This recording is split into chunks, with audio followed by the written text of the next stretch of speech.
అయితే ఎవడో అన్నాడు వైభవ్ సూర్యవంశికి పద్ధతి నేర్పించాలి అని. Vaibhav Suryavanshi and Sri Lankan players కి మధ్యన ఒక లఫడా అవ్వగానే ఇండియా మొత్తం సూర్యవంశి వెనకాల తగులుకున్నారు.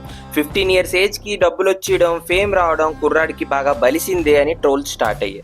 అయితే సూర్యవంశి బ్యాట్ కూడా సరిగ్గా నడవలేదు. నార్మల్ గా ప్లేయర్ ఫ్లాప్ అయితే ఇంత ఫేమ్ వచ్చాక ట్రోల్స్ అనేవి మామూలే. అయితే స్టోరీ తెలియని వాళ్ళ కోసం ఒక చిన్నగా ఎక్స్ప్లెయిన్ చేస్తా.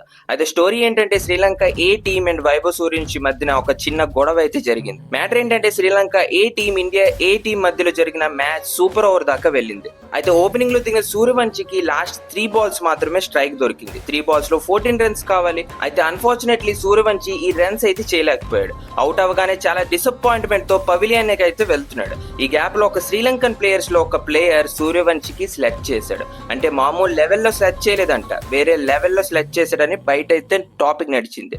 ఆ మాటలకి సూర్యవంశిలో రక్తం ఉడికిపోయింది.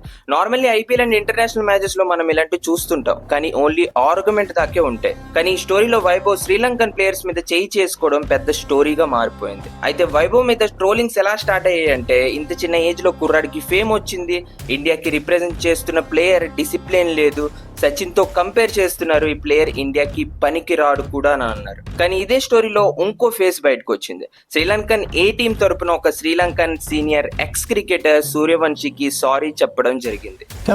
ఎస్, ఆ senior Sri Lankan cricketer Rajasthan team IPL coach Kumar Sangakkara. అయితే కుమార్ సంగకారా శ్రీలంకన్ ఏ టీం చేసిన అబ్యూసెస్ కి వైభవ్ కి అపాలజీ ఇచ్చాడు. అయితే ఈ మ్యాచ్ లో ఓన్లీ సూర్యవంశియే కాదు, తిలక్ వర్మ అండ్ ఎంపైర్స్ మధ్యలో కూడా ఒక చిన్న ఆర్గ్యుమెంట్ అయితే జరిగింది. ఈ 2 స్టోరీస్ అయిన తర్వాత శ్రీలంకన్ డ్రెస్సింగ్ రూమ్ లో డిస్కషన్ అయితే జరిగింది. ఇండియన్ టీం డ్రెస్సింగ్ రూమ్ కి వెళ్ళి అపాలజీ ఇవ్వాలి అని. ఈ ప్లేయర్ యాక్చువల్లీ ఎజెండా వైభవ్ ని డిస్ట్రాక్ట్ చేయడం. ఎందుకంటే శ్రీలంకతో జరిగిన ఫస్ట్ మ్యాచ్ లో కూడా వైభవ్ ని ఈ ప్లేయర్ సెలెక్ట్ చేస్తూ కనిపించాడు. సెకండ్ ఓడిఐ మ్యాచ్ లో కూడా ఇదే జరిగింది. సూపర్ ఓవర్ లో అవుట్ అయ్యి పవిలియన్ కి వెళ్తుంటే శ్రీలంకన్ ప్లేయర్ విషేల్ హెలమ్గే వైభవ్ కి అన్నాడు, ఇది ఐపీఎల్ కాదు బచ్చా, ఇంటర్నేషనల్స్ అని అబ్యూసివ్ గా ట్రీట్ చేశాడు.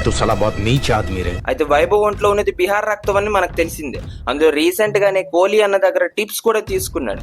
రిజల్ట్ గా మాటల్లో కాకుండా చేతల్లో కూడా రెస్పాన్స్ అయితే ఇచ్చాడు. అయితే శ్రీలంకన్ ప్లేయర్ హెలమ్గే అండ్ సూర్యవంశి ఇద్దరి మీద ఫైన్స్ అయితే వేశారని న్యూస్ అయితే వచ్చింది, కానీ కన్ఫర్మ్ అయితే లేదు. అయితే ఈ స్టోరీలో 2 sides అయితే ఉన్నాయి. శ్రీలంకన్ ప్లేయర్ అబ్యూస్ చేయడంతో వైభవ్ ఇలా రియాక్ట్ అవడం కరెక్టేనా, లేదా కొంచెం యాజ్ ఎ ఇండియన్ ప్లేయర్ కొంచెం రెస్పెక్ట్ఫుల్లీ ట్రీట్ చేస్తే సరిపోదును కదా అని కూడా అనొచ్చు. ఏది చెప్పాలనుకున్న కామెంట్ బాక్స్ అయితే ఓపెన్ అయి ఉంది. ఇంకా మన దగ్గర నుంచి వీడియోస్ కంటిన్యూస్ గా వస్తూనే ఉంటాయి. మళ్ళీ కలుద్దాం. జై హింద్.